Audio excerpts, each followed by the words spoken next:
আজকে আমরা দেখছি অনেকে অনেক সংস্কারের কথা বলছে, উই ওয়েলকাম দ্যাট। বাট এরা কখন সংস্কারের কথা বলছে, এরা কোন পরিস্থিতিতে সংস্কারের কথা বলছে? বিএনপির প্রতিটি দেশনেত্রী খালেদা জিয়া থেকে শুরু করে আমার গ্রামের শেষ কর্মীটি অত্যাচারিত, নির্যাতিত অবস্থায় তারা সংস্কারের কথা বলছে। আর আজকে যারা সংস্কারের কথা বলছে, বড় বড় জায়গায় বসে, এয়ার কন্ডিশনের ভিতরে বসে, বড় বড় দামি দামি অফিসে বসে তারা সংস্কারের কথা বলছে।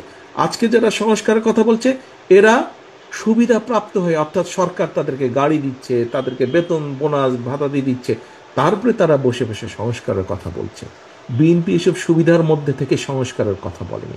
বিএনপি যখন সংস্কারের কথা বলছে, তখন বিএনপি রাজপথে স্বৈরাচারের সাথে যুদ্ধ করছে একদিকে, আন্দোলন করছে একদিকে, আর আরেকদিকে বিএনপি দেশ গঠনের কথা চিন্তা করছে। বাংলাদেশের একমাত্র আপোষহীন সংগঠন বিএনপি, এটা কেউ স্বীকার করুক আর না করুক, তবে এটাই সত্য। ধন্যবাদ প্রিয় নেতাকে, অনেক ধন্যবাদ।